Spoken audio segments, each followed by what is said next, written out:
नमस्कार, स्वागत है आप सभी का Chanakya science and commerce classes में। बीकॉम थर्ड सेमेस्टर में आपके पेपर है कॉस्ट अकाउंटिंग। ठीक है, इसमें एनईपी के अकॉर्डिंग जो सिलेबस है उसी पैटर्न पे हम शुरू करने जा रहे हैं। आप अगर किसी भी यूनिवर्सिटी से जुड़े हुए हैं, मुख्य रूप से देखिए हमारा जो चैनल है वो माँ पाटेश्वरी विश्वविद्यालय, डॉक्टर राम मनोहर लोहिया किसान डिग्री कॉलेज, इनसे संबंधित जो हम लोग हमारा कंटेंट रहता है। तो लेकिन कॉस्ट अकाउंटिंग लगभग मुझे लग रहा है बीबीए में भी है और हर जगह का सिलेबस से भी है। तो कॉन्सेप्ट इसमें दो टाइप की सीरीज आपको मिलेगी, एक थ्योरी का प्रॉपर जो है कैसा क्वेश्चन आएगा और एक न्यूमेरिकल का प्रॉपर जो है आपको मिल जाएगा। तो आज हम स्टार्ट करने जा रहे हैं। देखिए कॉस्ट अकाउंटिंग ये आपका जो है नई ब्रांच है अकाउंटिंग की, ये पुरानी नहीं है एकदम। कॉस्ट अकाउंटिंग जो है वो फाइनेंशियल अकाउंटिंग के काफी टाइम बाद आया। सबसे पहले अगर अकाउंटिंग की बात करें हम कि अकाउंटिंग में सबसे पुराना अगर कोई है तो वो फाइनेंशियल अकाउंटिंग है। फाइनेंशियल अकाउंट ये माना जाता है कि फाइनेंशियल अकाउंटिंग तब से है जब बिजनेस स्टार्ट हुआ था, जब से बिजनेस के बारे में कोई भी एक्टिविटी होना शुरू हुई तब से रिकॉर्डिंग फाइनेंशियल अकाउंटिंग के अकॉर्डिंग ही की जाती थी। फाइनेंशियल अकाउंटिंग में क्या होता है कि अकाउंटिंग में मोस्टली अकाउंटिंग को उसी नाम से इसे जानते हैं हम। तो ट्रांजैक्शन इसमें क्या होता है, ट्रांजैक्शन और इवेंट्स जो हमारे होते हैं उनको हम रिकॉर्ड कर लेते हैं, बिजनेस होने वाले। और फाइनेंशियल अकाउंटिंग का इस्तेमाल ऐसी जगहों पे होता है जहाँ पे जैसे माल को खरीदना और बेचना शामिल होता है। जैसे माल ने खरीदा और बेचा, मगर उससे पहले यही होता ही था। तो इसमें जो रिकॉर्डिंग करते हैं हम वो ट्रांजैक्शन और इवेंट्स की हम रिकॉर्डिंग कर लेते हैं। रिकॉर्डिंग करने के बाद क्या करते हैं हम, उससे बेसिस पे अकाउंट बना लेते हैं। अकाउंट बनाने के बाद क्या करते हैं हम, ट्रायल बन जाता है हमारा, ट्रायल बैलेंस बना लेते हैं।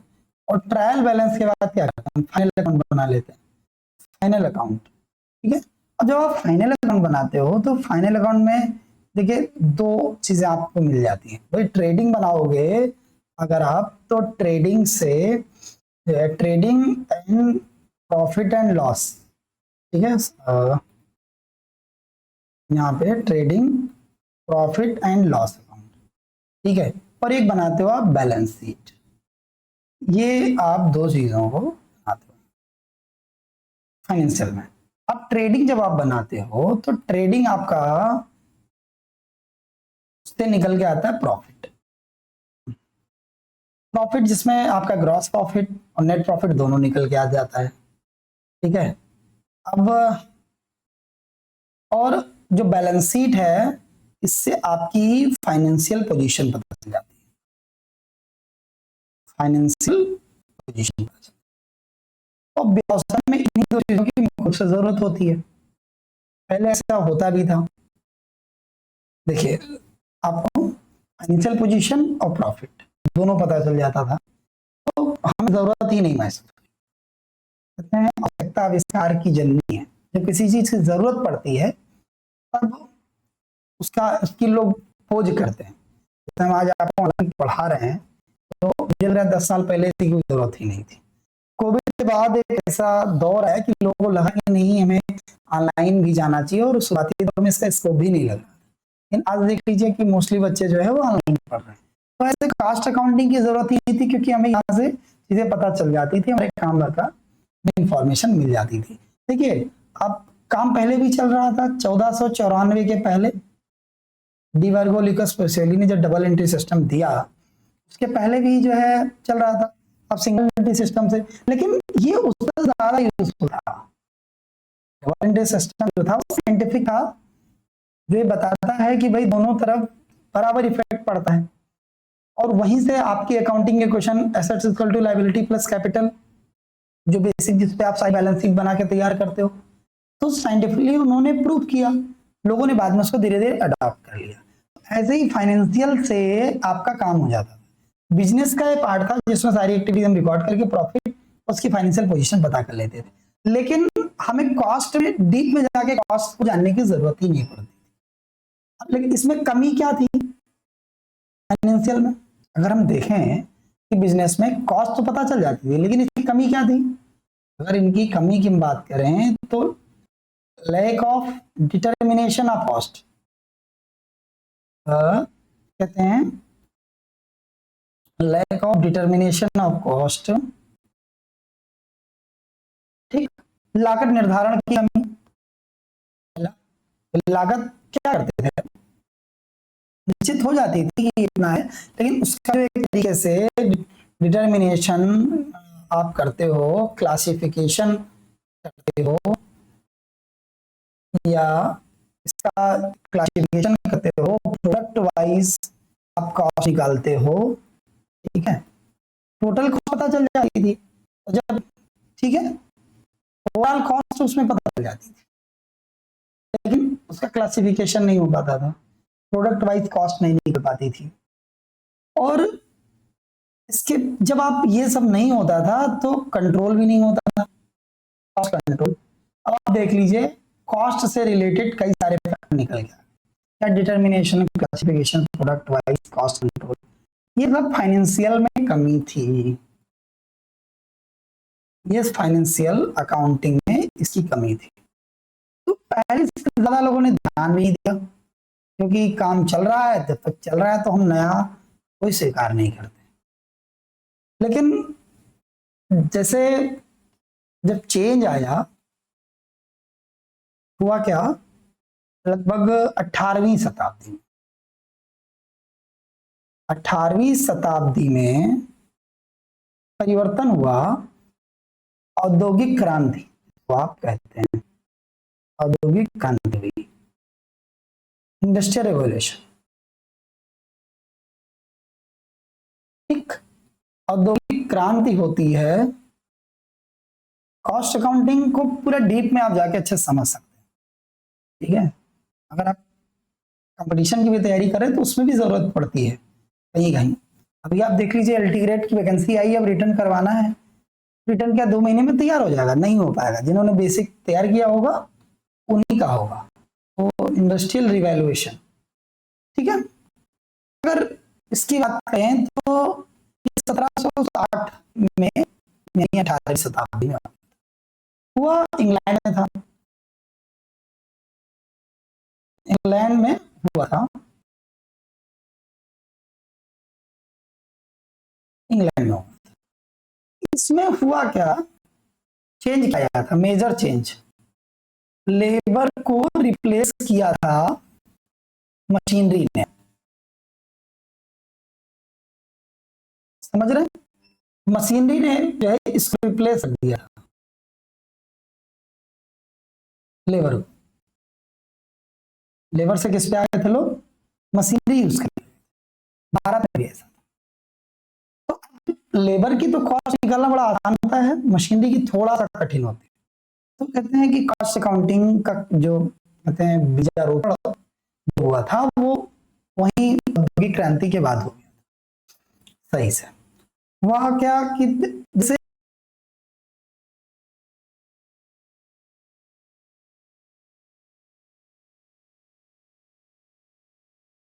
आपसे पूछेगा, ठीक है, कि जो है 100 रुपए पेट्रोल में कितने किलोमीटर डाली जाती है, तो अब आपने बता दिया 50 किलोमीटर।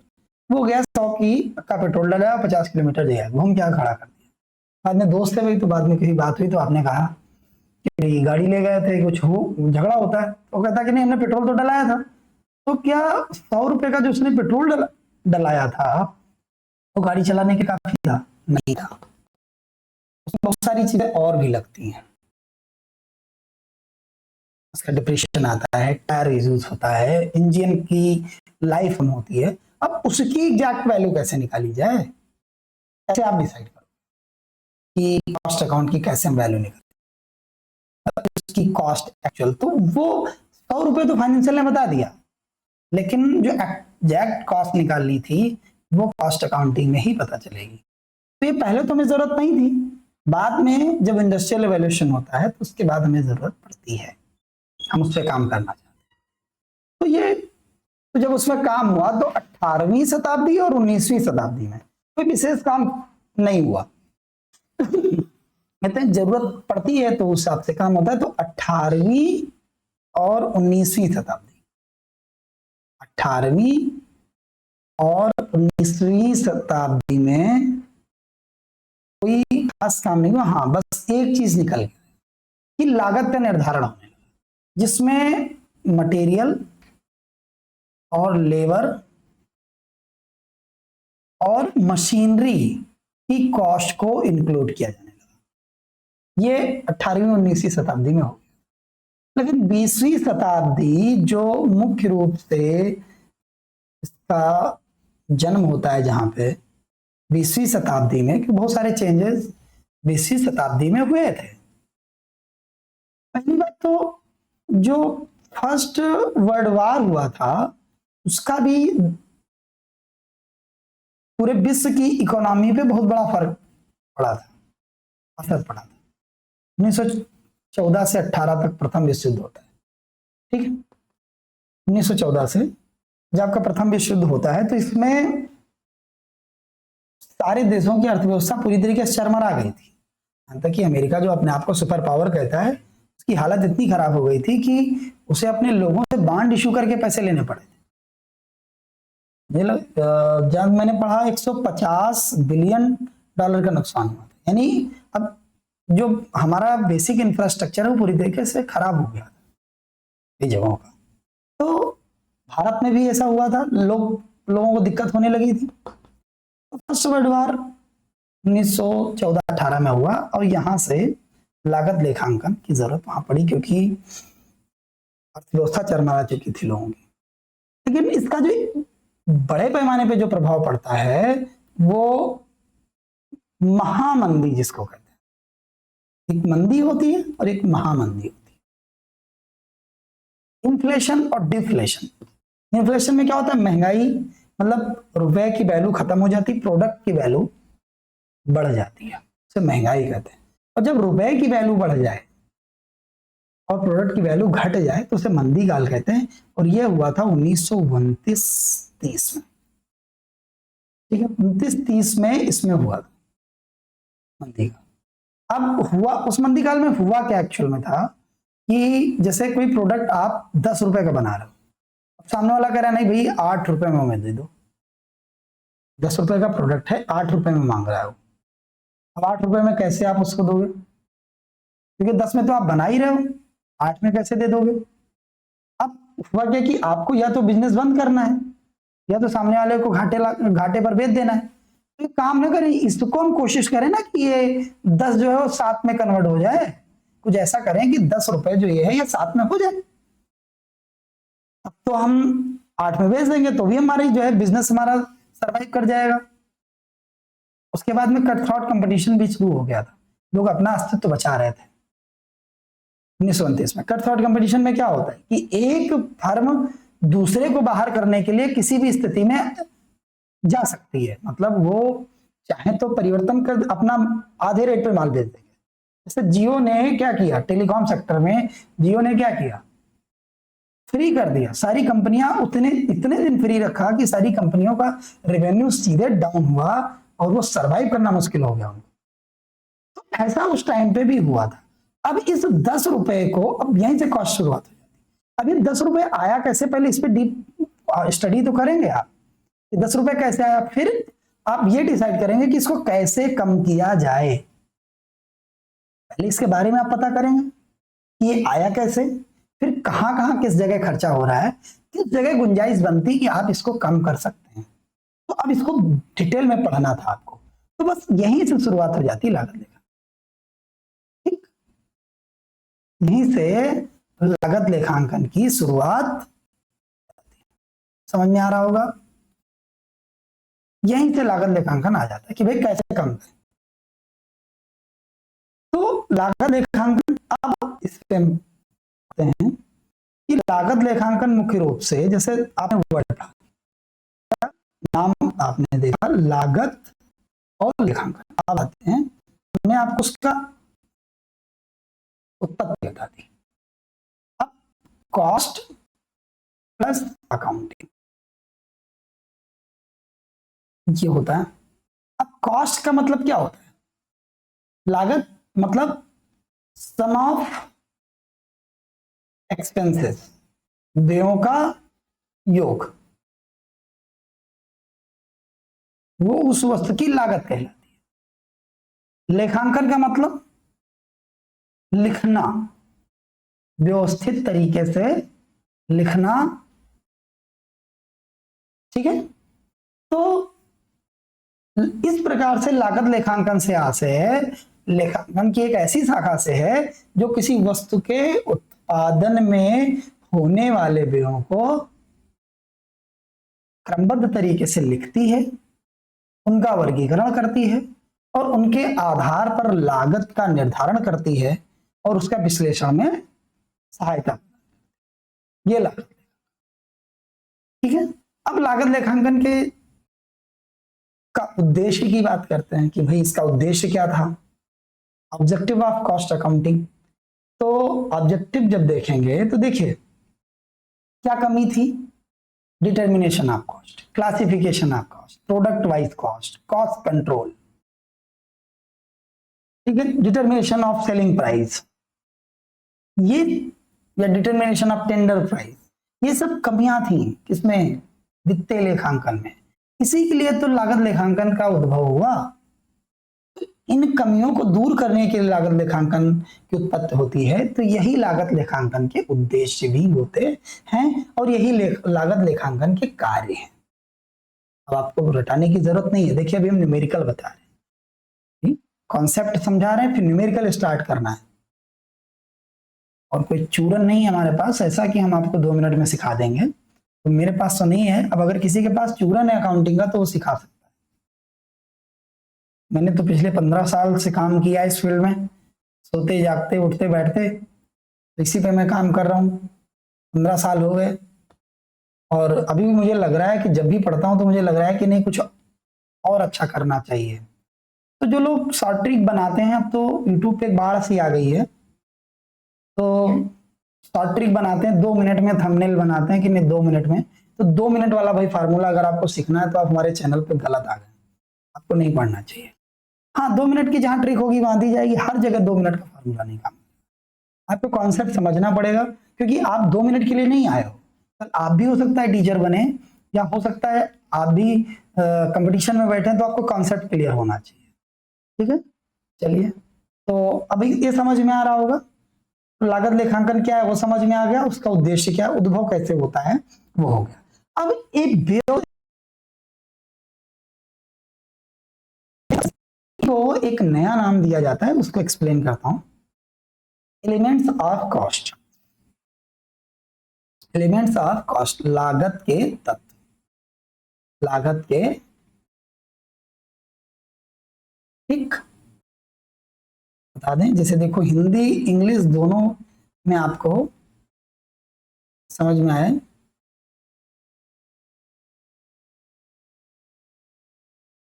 एलिमेंट्स ऑफ कॉस्ट, लागत के तत्व कौन कौन से हैं। देखिए किसी वस्तु के उत्पादन में मुख्य रूप से 3 तरीके के व्यय होते हैं।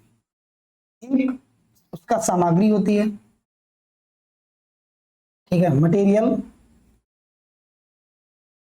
और लेबर और एक्सपेंस, ठीक है, 3 प्रकार। अब जिससे वस्तु बनाई जाती है वो मटेरियल होता है, जो बनाता है वो लेबर होता है, जो उसके अतिरिक्त और भी जो खर्चे होते हैं वो व्यय कहलाते हैं। अब मटेरियल 2 तरीके का इस्तेमाल होता है, एक डायरेक्ट मटेरियल और एक इनडायरेक्ट मटेरियल, ठीक है। ये 2 तरीके के मटेरियल में इस्तेमाल। डायरेक्ट मटेरियल वो होते हैं जिन पर जो किसी सामग्री के उत्पादन में, मतलब वस्तु के उत्पादन में मुख्य रूप से सम्मिलित होते हैं, उनके बिना आप वस्तु का निर्माण ही नहीं कर सकते, तो प्रत्यक्ष सामग्री होती है। अब जैसे एग्जांपल आप छेना बना रहे हो तो उसके लिए दूध, तो मीठे से शुरुआत करते हैं, मीठा रहेगा तो ठीक रहेगा, तो दूध, चीनी, जो आपका है ना वो डायरेक्ट मटेरियल है, लेकिन अब दूध को जब फाड़ेंगे तो उसके लिए फिटकरी चाहिए, कपड़ा चाहिए छानने के लिए, ये सब जो इस्तेमाल होते हैं ना ये इनडायरेक्ट मटेरियल कहलाते हैं। ऐसे और भी प्रोडक्ट किसी का भी आप एग्जांपल लेके समझ सकते हैं। मैंने एक एग्जांपल ले लिया। अब अगर लेबर है तो लेबर जो छेना बनाने वाला कारीगर है ना वो डायरेक्ट लेबर, और जो उसके साथ हेल्पर होंगे जो दे रहे होंगे या जो बचा रहा होगा गेट पे बैठे फैक्ट्री को, वो इनडायरेक्ट लेबर, यानी उस प्रोसेस में नहीं इन्वॉल्व है, हेल्प कर रहे हैं, वो इनडायरेक्ट लेबर। यानी मुख्य रूप से जो बना रहा है वो डायरेक्ट लेबर, जो उसके साथ इन्वॉल्व है वो प्रोडक्शन प्रोसेस में नहीं है तो वो इनडायरेक्ट लेबर। एक्सपेंस भी दो तरीके के होते हैं, डायरेक्ट और इनडायरेक्ट।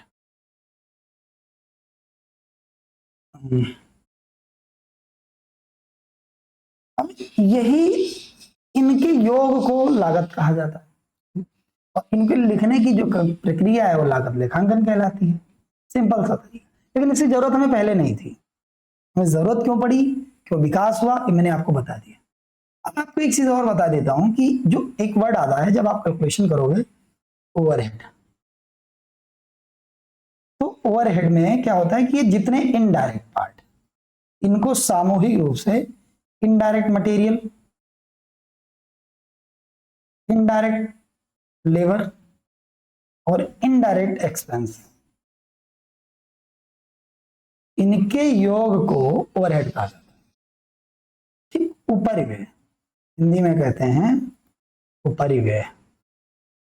ठीक, अब इस प्रकार से किसी वस्तु के उत्पादन की लागत अगर निर्धारित करनी हो, डिटर्मिनेशन ऑफ कॉस्ट, तो जो फैक्टर निकल के आते हैं वो क्या निकल के, डायरेक्ट मटेरियल, ठीक, डायरेक्ट लेबर, डायरेक्ट एक्सपेंस और ओवरहेड।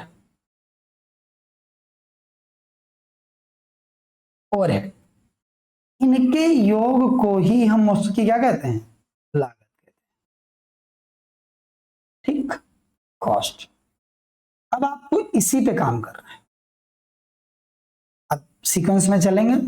जो नेक्स्ट क्लास है आपकी वो मटेरियल से रिलेटेड हम न्यूमेरिकल स्टार्ट करेंगे, जिसमें आपको मटेरियल से रिलेटेड क्वेश्चन, अगर आपको नहीं समझ में आ रहा है या कोई दिक्कत हो रही है तो आप हमें कमेंट भी कर सकते हैं, आपका रिप्लाई मिलेगा। आप हमारे नंबर पे कॉल भी कर सकते हैं, बात कर सकते हैं। आपको टोटल सिलेबस सारे पेपर की थ्योरी और न्यूमेरिकल दिया जाएगा। अभी तक के लिए बहुत बहुत धन्यवाद।